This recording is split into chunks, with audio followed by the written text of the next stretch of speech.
Sto realizzando in questo momento un essere umano scorticato, un écorché.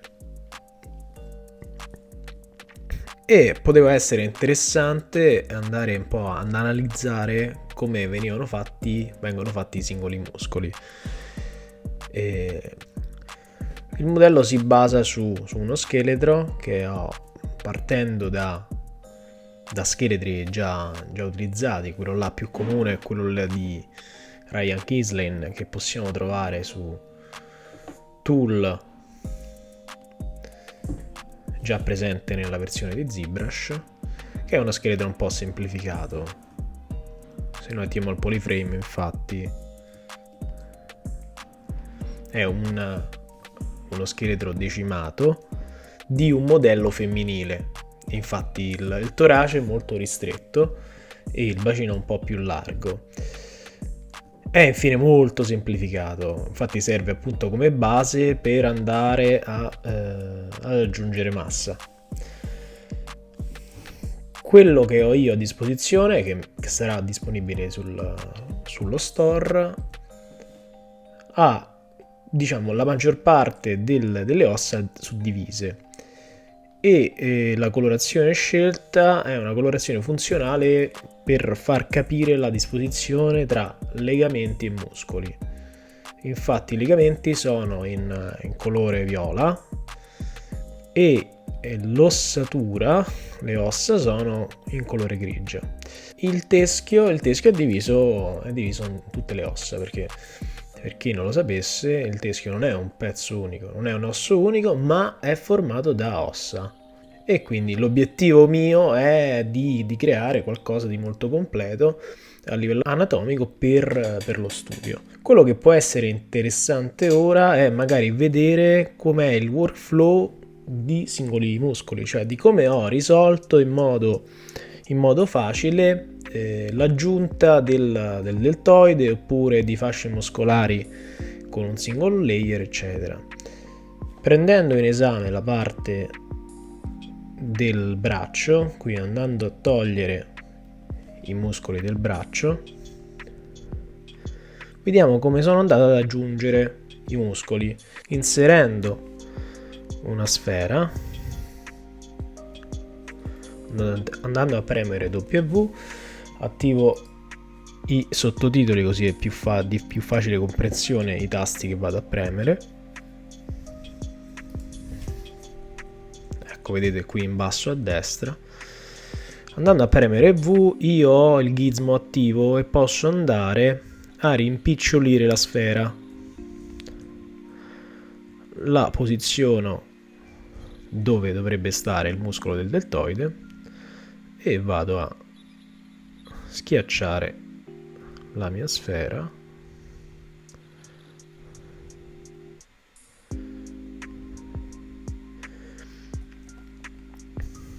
Ora, capire la dimensione del deltoide, dove si attacca, eccetera.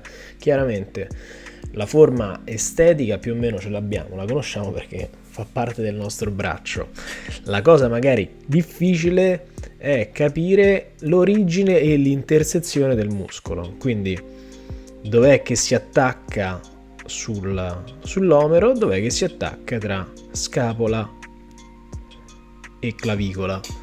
A questo ci vengono in aiuto i libri di anatomia generale. Quello che sto utilizzando io, che ho in formato PDF ma anche in formato cartaceo, però è un bel mattone quindi è complicato da tenere a portata di mano, è il Prometheus.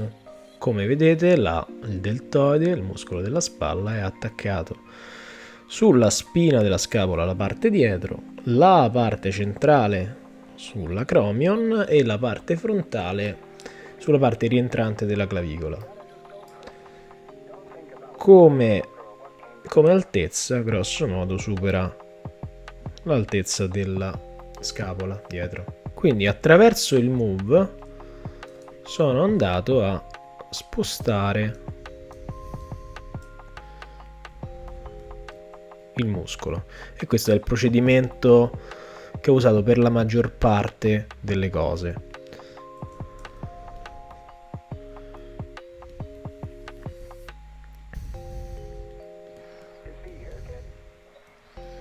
La cosa difficile, se avete seguito le lezioni, insomma il corso che ho già realizzato in modo generico su ZBrush, quando noi andiamo a spostare un oggetto andiamo a prendere dei poligoni. Il move va a scegliere un poligono, quindi molto spesso se noi andiamo a premere, a spostare questa massa qui, chiaramente questi poligoni vengono spostati mentre questi no, e si ottiene questo risultato un po' Pringles, che diciamo il modo più semplice è premere Shift e come vedete lo smooth attivato ha un'intensità altissima, in modo tale da andare a levare questo effetto che fa.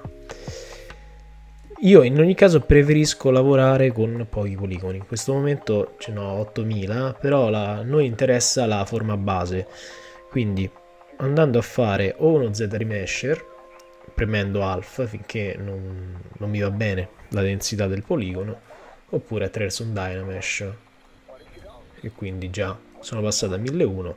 Il risultato è lo stesso, in quanto a me non interessa il dettaglio adesso, ma interessa appunto che la posizione sia corretta sul modello.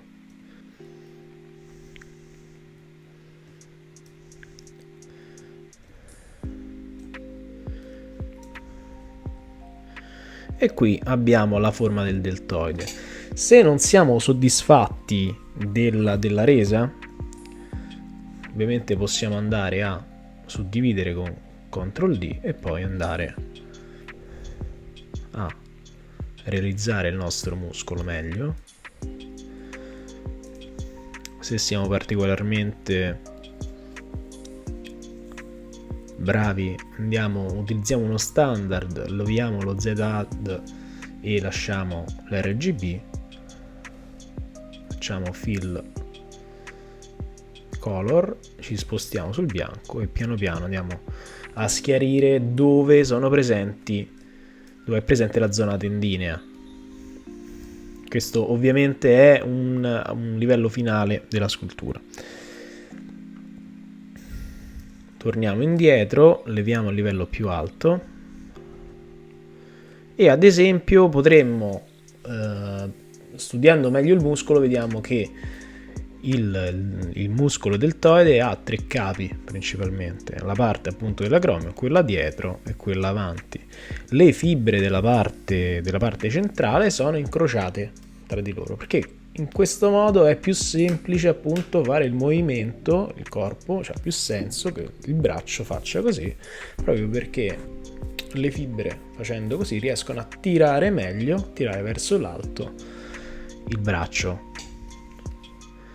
Questo, per semplificare, si può tradurre con un singolo subtool diviso in 3 mesh, e quindi andiamo a vedere come ho realizzato il deltoide. Partendo da una mesh singola, qui volendo possiamo utilizzare CTRL SHIFT, andiamo a utilizzare il trim curve e andiamo a tagliare. Ho capito. CTRL V, così facciamo un unico polygroup. E ora abbiamo il capo centrale, che è questo qui. Andando su W, clicchiamo qui così centriamo, teniamo premuto Alt e facciamo un reset orientation. Se noi teniamo premuto CTRL e trasciniamo, andiamo a doppiare all'infinito l'oggetto. Però non sto aggiungendo un subtool, lo sto facendo nello stesso livello. Quindi aggiunto uno, posso andare a ruotare l'altro capo e molto semplicemente lo vado ad aggiungere qui.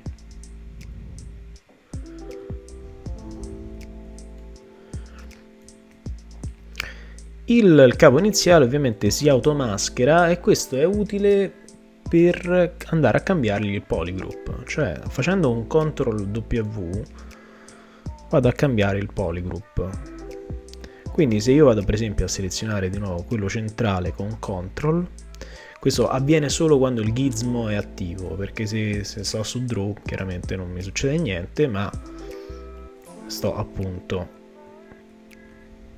o scolpendo o selezionando. Col gizmo attivo invece ho questa particolarità. La stessa cosa faccio qui, faccio CTRL SHIFT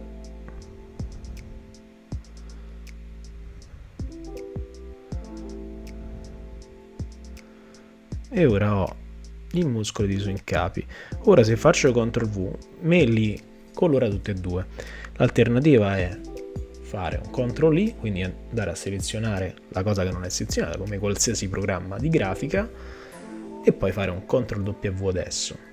In alternativa, se io ho questa situazione qua in cui ho tutti e tre uguali oppure due uguali e due no, il programma mi aiuta andando su Polygroup e facendo Autogroup. Quindi lui riconosce che effettivamente le mesh sono separate e non fuse. Se fossero fuse vuol dire che ho già adottato un Dynamesh sopra. Quindi se io vado a trascinare, il pezzo diventa unico.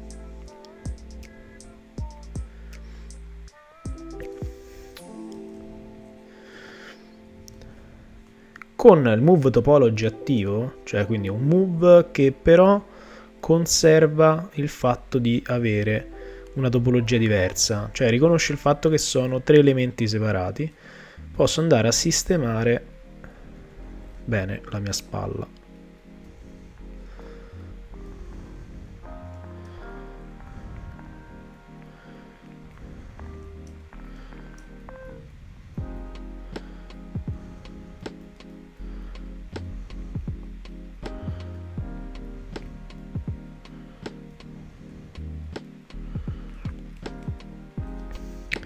Quando si creano questi bozzi qui, o vado a fare uno shift, quindi vado a usare lo smooth brush, oppure semplicemente un polish by feature. Per chi è nuovo nel programma chiaramente sta qui perché è stato spostato qui. Sto dando per scontato le nozioni base, che in ogni caso potete trovare citate nel corso.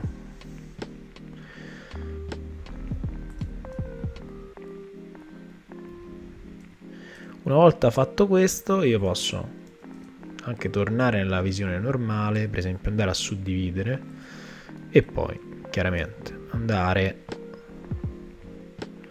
ad arricchire la forma. Questo processo qui di definizione per esempio ancora non l'ho fatto su tutto, perché io preferisco a livello di gestione tenere sempre pochi poligoni, anche perché per esempio se io sto lavorando da una parte sola devo comunque andare a fare la spalla dall'altra parte, quindi dovrò fare un mirror and weld, e se l'oggetto ha più di un livello di suddivisione non posso fare il mirror and weld. Questo è il principio con il quale ho fatto praticamente i muscoli in generale. Se noi per esempio andiamo ad aggiungere i muscoli del tronco, quindi vediamo che anche il petto è fatto in questo modo qui, ancora non definito. Infatti se premo D si attiva la suddivisione dinamica, però per visualizzarlo meglio, ad esempio per far sì quindi che non si vedano queste linee qua, posso andare sul polyframe, andare a cliccare line e disattivare questa modalità qui. Anche il petto è diviso in 3 capi naturalmente. Per questi muscoli ho utilizzato lo stesso procedimento, mentre per muscoli quali quelli della mano, ad esempio, molti di questi sono in single layer, vale dire c'è solo uno strato di poligoni. Se noi andiamo verso i legamenti, ad esempio, queste parti qui sono fatte in single layer.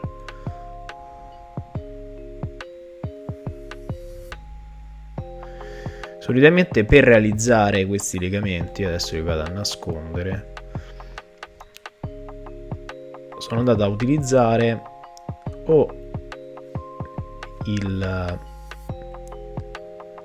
l'extract, quindi andando sulla zona preposta, quindi premendo CTRL, andando a mascherare, premendo Extract, vi fa vedere un'anteprima di quello che sarà l'estrazione basata sull'area che ho oscurato. A questa devo andare per esempio a togliere lo spessore.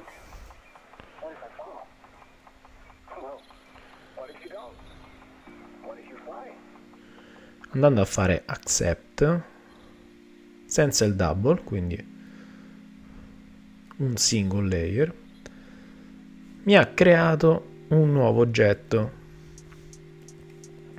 che è questa estrazione qua.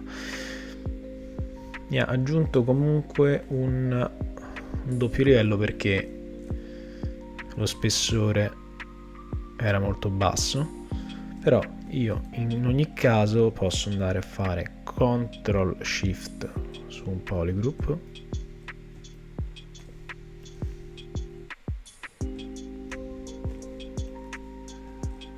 ecco fatto. Quindi sono andato a selezionare solo un polygroup, posso andare a fare del hidden. Così facendo ho questa zona che attraverso l'inflate, vedete, cerco di portare più in alto.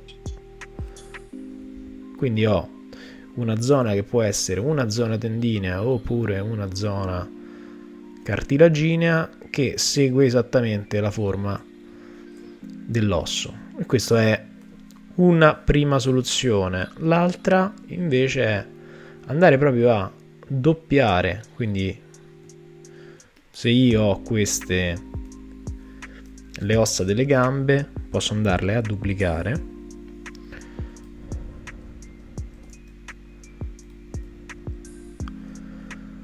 cancellare i livelli più alti di suddivisione, anche quelli più bassi, e invece di andare a mascherare vado a selezionare solo quello che mi interessa e comincio a fare del hidden. Poi con CTRL SHIFT vado a selezionare uno slice curve e per esempio comincio a tagliare l'oggetto. Devo farlo esclusivamente con lo slice, perché altrimenti se faccio il trim mi va a chiudere la mesh. Invece se noi la vediamo così adesso dentro è vuota, attiviamo il double e la vediamo vuota.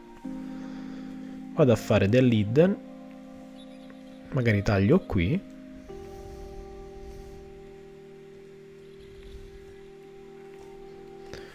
riattiviamo le linee, se no non capiamo cosa stiamo facendo. E questo è un possibile legamento o parte del trocantere che sta qui.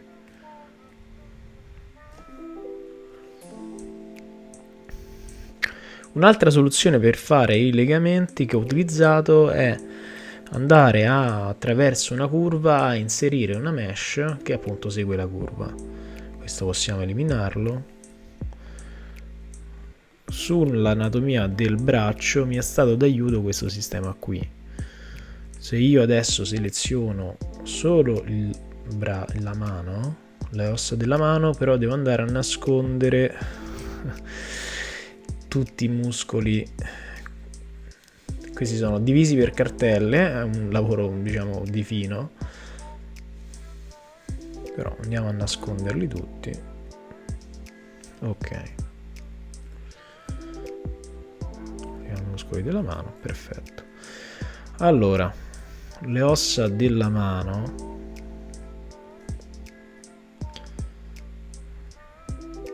ossa carpali, metacarpali, falange, falangina e falangetta sono su più di un livello di suddivisione, perché insomma già è stato formato lo scheletro, infatti sta in un livello di definizione adesso, cioè posso andare col pennello ad aggiungere queste parti qui, oppure ad aggiungere un disturbo per dare un po' di porosità all'oggetto, fin dove mi interessa arrivare chiaramente. Quindi per far sì che io possa utilizzare la curva, devo aggiungere una mesh. Infatti che succede? Che noi per esempio andiamo ad aggiungere una curva,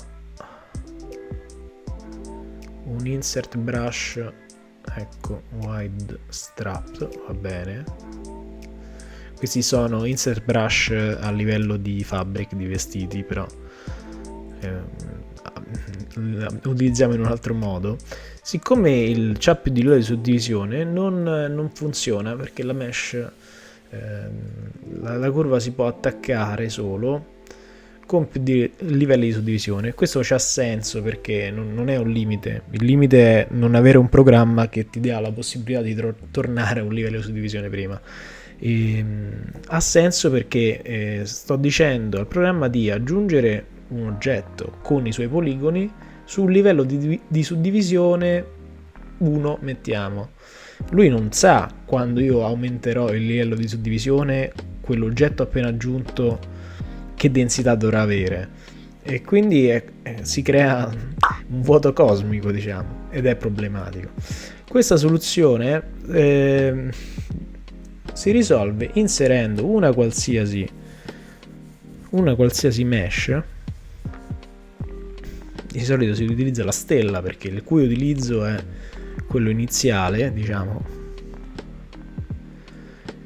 Quindi ora sto sul livello della stella, però il mio insert mesh lo posso applicare dove mi pare,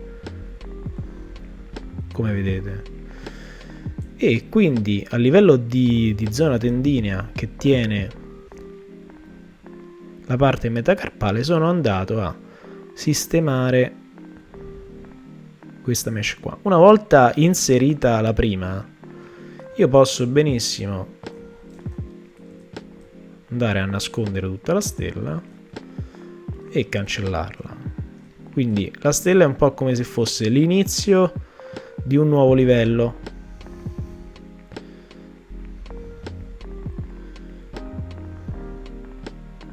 L'aggiunta di questi legamenti, che ora, non avendo il libro, chiaramente sto aggiungendo come viene prima,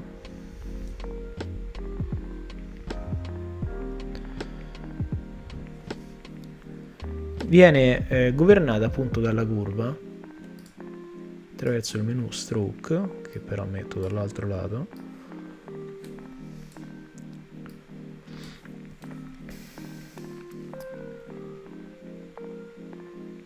E qui chiaramente posso andare a decidere se magari aggiungere l'elasticità e quindi se il legamento deve essere un po' più lungo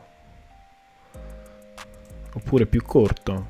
Cioè se io vado a spostare adesso gli step, vedete che diminuisce la grandezza della curva. Siccome c'è attivo lo snap, ad esempio, la curva si attacca sulla superficie che è più vicina. Quindi è normale, ad esempio, che se io devo fare un collegamento, perché alla fine il legamento serve a quello, a collegare o ossa con ossa e muscoli, se io devo fare un collegamento tra questi due, chiaramente lo snap attivo mi si attacca su questa zona, ma anche sulla forma che è più vicina, che è questa. Quindi poi sta a me andare a spostare sopra, o altrimenti una soluzione più comoda che ho trovato è quella di tracciare un legamento qui e poi semplicemente andarlo a spostare come meglio credo. Se vado a cliccare sulla mesh, sul vuoto, ovviamente non ho più la curva come gestione del tratto, però a me non interessa perché poi chiaramente devo andare a rendere il legamento una cosa che sembra un legamento e non un pezzo di scotch. Se sono soddisfatto, bene. Altrimenti, per risparmiare sempre i poligoni, visto che è una cosa interna e non si vede, posso decidere di farlo in single layer, quindi senza questo spessore qui. Per fare questa cosa, io ho inizialmente la curva mi crea dei polygroup a seconda di dove ho gli step della curva, no? Quindi rosso nero e mi crea appunto dei polygroup a seconda degli step. Però a me interessa, che ne so, levare lo spessore da questi, quindi mi viene sempre in aiuto l'autogroup che mi divide tutti i polygroup e poi un groups by normal. Quindi a seconda di come è disposta la normale, quindi se vogliamo metterla in Power Power, la perpendicolare del poligono, a seconda di come è disposta, lui mi raggruppa, mi fa dei polygroup basandomi appunto sulla disposizione della normale, il cui angolo di default è dato da 45 gradi. Se facciamo così, vediamo che abbiamo fatto un polygroup per ogni lato. Quindi una delle soluzioni potrebbe essere questa, quindi andare a nascondere quello che non mi interessa. È un lavoro in più iniziale che però porta semplicità dopo. Attiviamo il double se non riusciamo a capire cosa succede, facciamo dell'hidden e piano piano ci andiamo a levare i lati che non ci servono.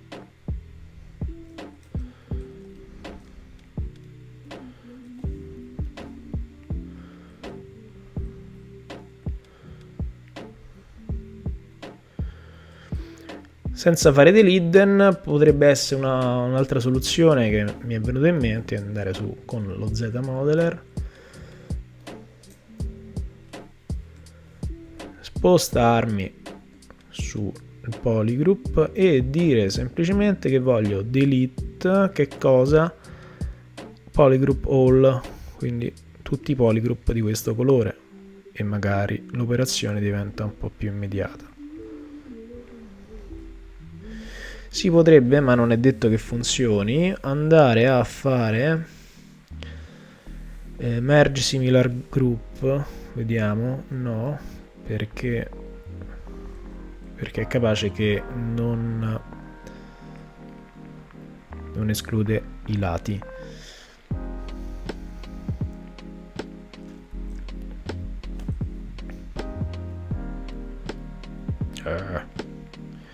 Questa è la soluzione che ho applicato quando devo fare delle fasce di piccoli delegamenti molto veloce.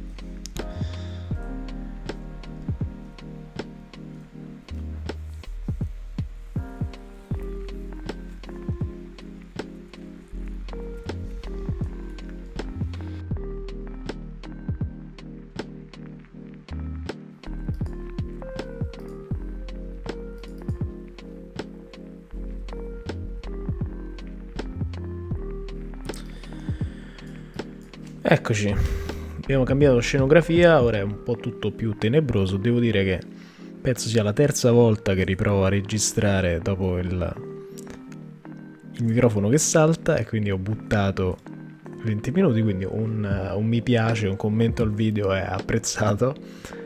E per completezza, oltre ad avere dei legamenti che hanno spessore, quindi double layer, uno potrebbe dire, vabbè, ma scusa, perché li devi fare doppi se poi devi decidere dopo se cancellare lo spessore? E allora si può provare a fare un insert mesh personalizzato.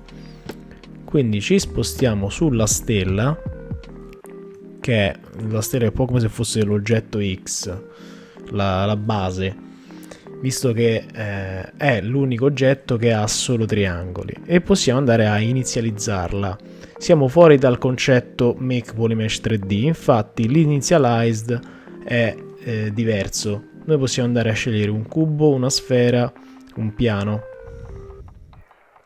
Se noi scegliamo il cubo, possiamo andare a decidere la risoluzione delle y, quindi quanti quadrati sulle y, e abbiamo il nostro cubo che è diventato un parallelepipedo. Facciamo CTRL SHIFT, attivo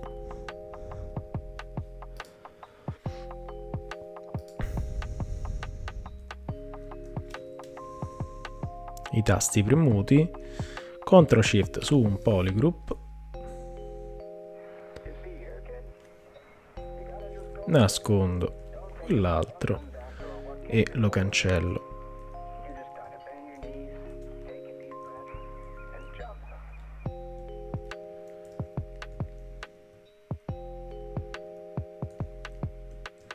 Lo porto in maniera centrale. Potevo fare la stessa cosa con un piano, però così abbiamo ripassato dei passaggi. E volendo vado a creare, e volendo vado a creare un insert mesh.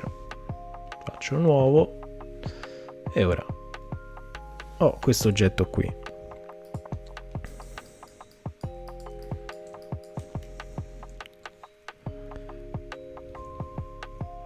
Spostandomi sulla mano, infatti, l'unica cosa è che devo stare attento con la dimensione, però con facilità riesco ad aggiungere pochi poligoni. Poi con il Move Topology posso andare a sistemarmeli come meglio credo. Questa credo che sia la soluzione più veloce. La soluzione per cui si può usare una curva crea dei problemi. Se noi proviamo a mettere, io per completezza ovviamente ne parlo, se noi mettiamo il curve mod,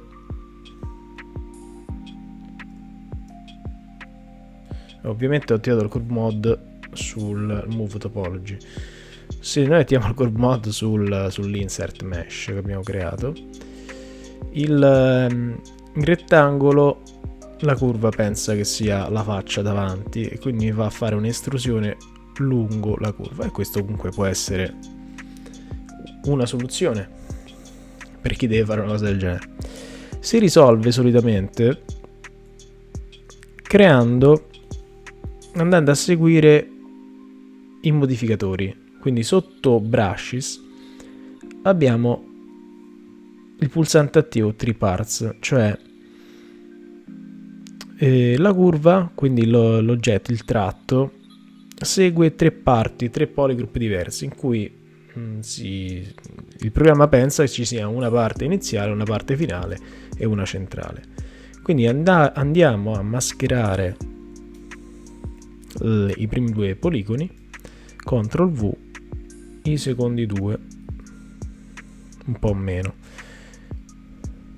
Sempre complicato andare a mascherare la parte giusta, perché siccome conserva la sfumatura, la maschera, devi comunque prendere il poligono adiacente, perché se fai così non succede niente. Un'alternativa invece potrebbe essere andare a selezionare con CTRL SHIFT e, essendo l'unico visibile, mi va a colorare questo. Ora abbiamo una parte iniziale, una parte centrale e una parte finale. Andiamo a creare il nostro insert mesh, andiamo a fare append, quindi si va ad appendere, ad aggiungere a quello già creato.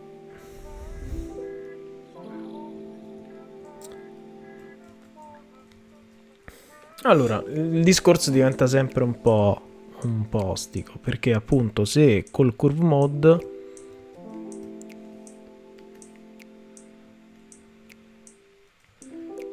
non capisce bene qual è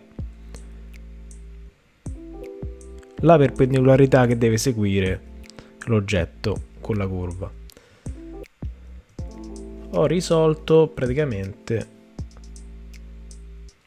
andando a eliminare uno di questi, creare con più semplicità questo oggetto con una parte centrale e una parte finale iniziale.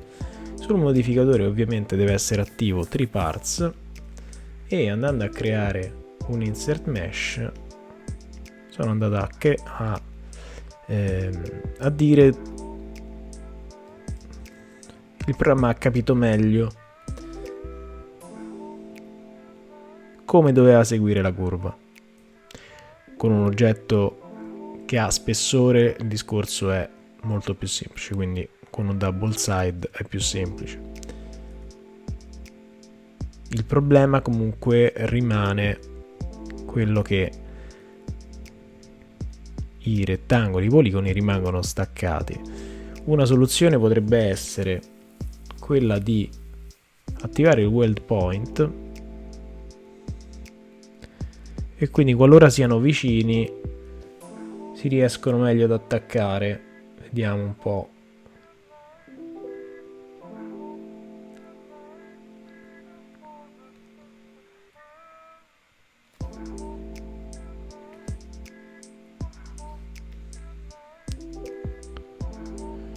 Attivando stretch e overlap, quindi sovrapposizione, si riesce a fare un lavoro un po' più omogeneo, ma comunque siamo sempre nel limite. Quindi la soluzione migliore chiaramente è o lavorare con la curva con un double side, quindi con un oggetto che ha spessore, e noi la stessa cosa la possiamo andare a creare con più facilità qui. Se ci spostiamo su un pennello, quindi gli andiamo a fare un'estrusione con lo Z modeler,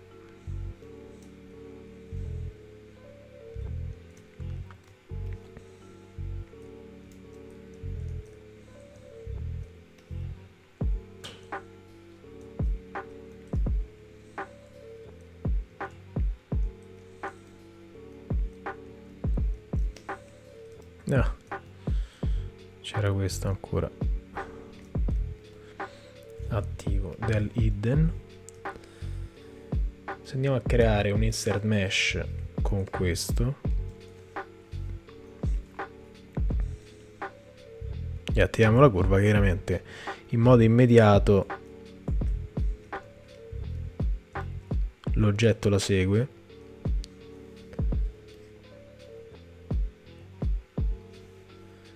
Se attiviamo weld point, chiaramente gli oggetti sono tutti uniti.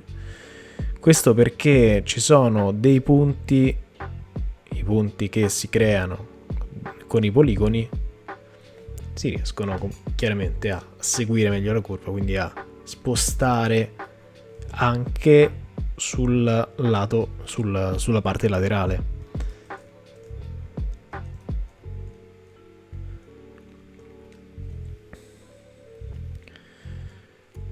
La cosa interessante può essere infine, per capire sempre il funzionamento dell'insert mesh e delle tree parts, che noi abbiamo appunto un capo che ha una dimensione.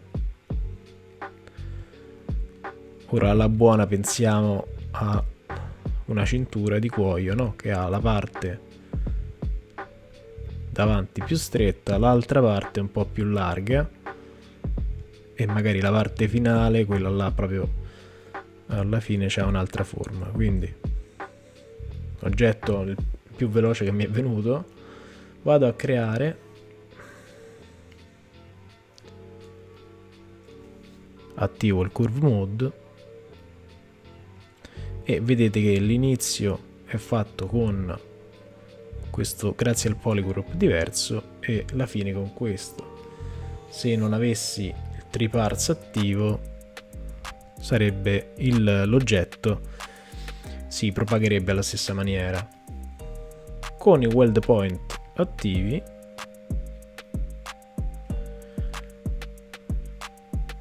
ho una situazione del genere, che è poi la stessa che abbiamo appunto pronto sugli oggetti tipo wide strap. Infatti il weld point è già attivo. Se noi lo disattiviamo, per esempio, la mesh iniziale e quella finale sono staccate.